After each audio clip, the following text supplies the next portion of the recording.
Hola, bienvenidos. Vamos a seguir en este vídeo la lectura de las cuartas moradas, que como sabéis estábamos haciendo de una forma un tanto salteada, desordenada, pero para que tenga un orden más claro y más fácil de comprender. En el vídeo de hoy vamos a leer los puntos en los que la santa nos va a explicar el primer grado de oración mística, es decir, las primeras oraciones místicas. Es lo que ella llama oración de recogimiento sobrenatural. Veréis que en otros libros encontramos esta misma tipo de oración, pero con otro nombre, recogimiento infuso, pero es exactamente lo mismo, recogimiento sobrenatural y recogimiento infuso. Esta oración es la primera manifestación de oración mística, es la primera vez que se manifiesta en la oración la presencia de Dios. Por ello, la persona a la que le ocurre esto muchas veces no se da cuenta o no tiene conciencia de ello o no entiende lo que le está sucediendo, sobre todo cuando le empieza a suceder por primera vez. Santa Teresa, ya os conté que cuando escribió las moradas, al final de su vida ya tenía acumulada una grandísima experiencia de oración y había experimentado muchísimas formas diferentes de oración mística. Por ello, en sus libros nos da una descripción muy detallada de cada etapa de la vida mística y es la autora a la que la mayoría de los libros que vais a poder encontrar sobre oración acepta su terminología y también su graduación de la oración mística. Pues bien, sobre este primer grado de oración mística que hemos llamado recogimiento infuso, en este vídeo vamos a explicar los puntos que vamos a leer hoy, que van a ser del capítulo 3 de las cuartas moradas, los puntos del 1 al 8 incluido. Eso es lo único que vamos a leer hoy. Y vamos a centrarnos en explicar esta oración de recogimiento infuso. Santa Teresa, al principio, en el punto 1, nos dice que ella no quiere hablar mucho de este tema aquí, porque dice que recuerda haberlo hablado en otros libros. Y efectivamente, de este tipo de oración, pues ella ya había hablado en el libro de la vida, en los capítulos del 14 al 16, en el camino de perfección también, en los capítulos del 26 al 29, y también en una cuenta de conciencia, una cuenta que es del año 1576 de febrero-marzo, escrita en Sevilla, y en concreto habla de esto en el punto número 3 de la cuenta de conciencia. Si podéis leer algunos de estos textos, especialmente esa cuenta de conciencia, pues ya veréis cómo os sirve más para aclarar lo que vamos a ir leyendo en este capítulo. También recordáis que al principio de la lectura de las moradas yo os hice unos vídeos sobre como una especie de pequeño cursillo de oración teresiana, que era lo que llamábamos el recogimiento teresiano, para que empezáramos a practicar el modo de oración que ella recomendaba. Pues bien, la oración de recogimiento de la que vamos a hablar hoy, que es el recogimiento infuso, no es lo mismo que el recogimiento teresiano que estudiábamos en este pequeño cursillo de oración, porque fijaros, en el cursillo de oración lo que explicábamos era algo que nosotros podíamos hacer, que teníamos que hacer para hacer esa oración, ¿no?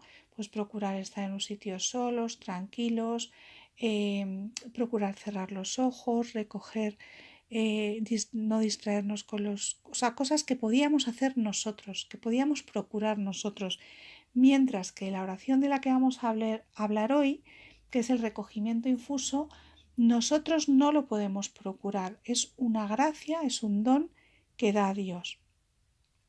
Y nosotros, por lo tanto, no lo vamos a poder provocar. Lo que sí podemos hacer es disponernos para recibirlo. Y precisamente esta oración de recogimiento teresiano que os enseñé en ese curso es una forma muy buena para disponernos a recibir esas gracias. De forma que, como decíamos, si perseveramos, como nos aconsejaba siempre Teresa, que era muy importante esa perseverancia, el hacer ese recogimiento todos los días, pues es una forma de disponernos para que el Señor, si nos quiere dar estas gracias, pues nos las pueda dar para que nos encuentre en esa disposición. Pues bien, ¿en qué consiste esta oración de recogimiento infuso?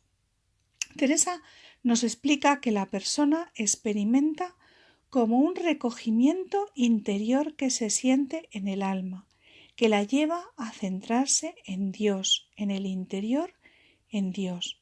La persona siente que desea apartarse del bullicio exterior y sin darse cuenta pues se le cierran los ojos y le entran unos grandes deseos de soledad, de poder estar a solas con Dios. Veréis que en el punto número 2 Teresa nos plantea, para explicar este tipo de oración, una comparación en la que nos explica cómo Dios actúa en el alma, en esta oración. Ella lo compara con el silbido de un pastor, un silbido muy suave, para que los habitantes del castillo, que son las potencias del alma, que andaban como fuera del castillo distraídas en las cosas exteriores, al oír este silbido, sin darse cuenta, los reconocen y eso les hace entrar hacia el interior del castillo y meterse de nuevo en el castillo. Y nos dice que esta llamada es tan fuerte, tan poderosa, que recoge en un instante las potencias en el interior y la persona queda recogida. Nos advierte Teresa que no es esto una cuestión de pensamiento, es decir, de estarse pensando que Dios está dentro de nosotros, ni tampoco es que obre aquí la imaginación, imaginarnos a Dios dentro de nosotros, sino que es otra cosa, sin ningún pensamiento, sin oír nada. El alma siente que ha quedado recogida, sin saber cómo ha sucedido, ni cómo ha sucedido esto, porque es Dios el que lo ha hecho desde dentro.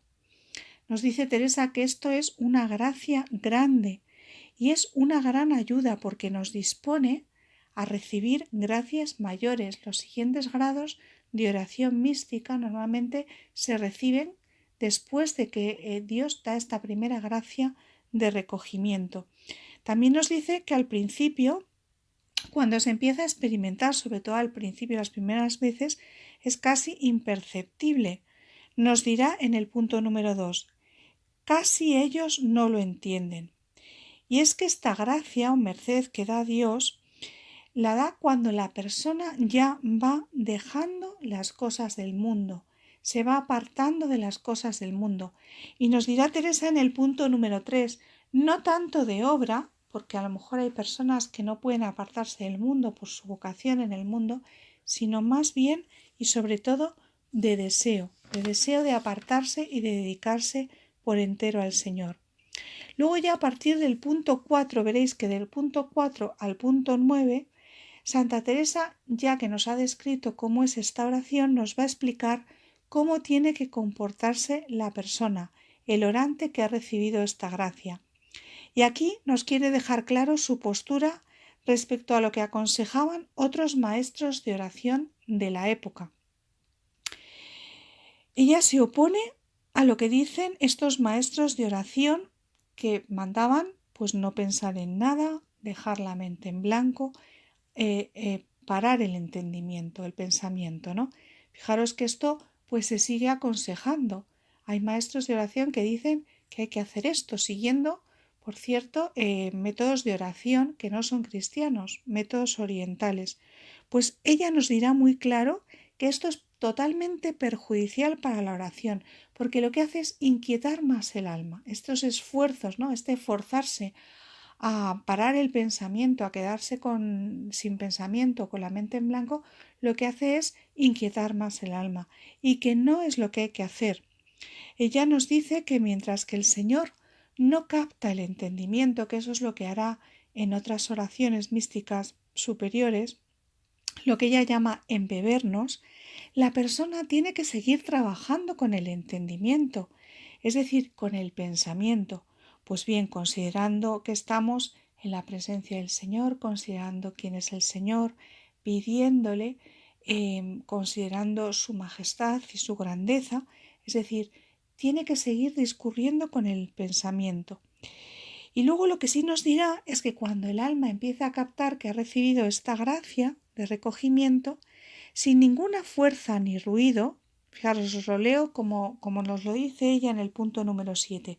Sin ninguna fuerza ni ruido, procure atajar el discurrir del entendimiento, mas no suspenderle ni el pensamiento. Es decir, que cuando la persona empieza a captar esa presencia de Dios, lo que tiene que hacer es como dejar de sacar nuevos conceptos y pensar mucho, ¿no? Sino como aquietarlo, aquietar el entendimiento, esperando a ver qué hace el Señor. Por eso nos da el siguiente consejo. Hay que estar atento a Dios, hay que dejarle a Él hacer. Es decir, nos da el consejo del abandono. El alma que empieza a captar que Dios empieza a hacerse presente, lo que tiene es que permanecer muy abierta a la acción de Dios, ¿no? A abrirse a la acción de Dios y dejar que Él sea el que haga, el que obre. Y el segundo, estar despierto al amor. Pues nos dice que lo que sigamos haciendo con el pensamiento, con el entendimiento, pues sea pues palabras de amor, pero siempre con sosiego.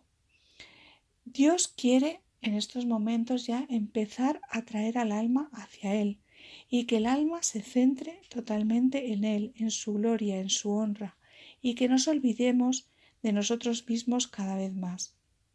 Al final, en el punto número 8, que es el último que vamos a leer hoy, aconseja al alma con esta frase tan bonita: dejarse así en los brazos del amor, es decir, dejar obrar a Dios, porque el alma que recibe estas gracias suelen ser, como os he dicho, el preludio del grado siguiente de oración mística, que es la oración de quietud, en la cual ya el alma, la presencia de Dios se va a hacer mucho más fuerte y también van a ser muchos más los efectos que van a quedar en el alma por esta oración.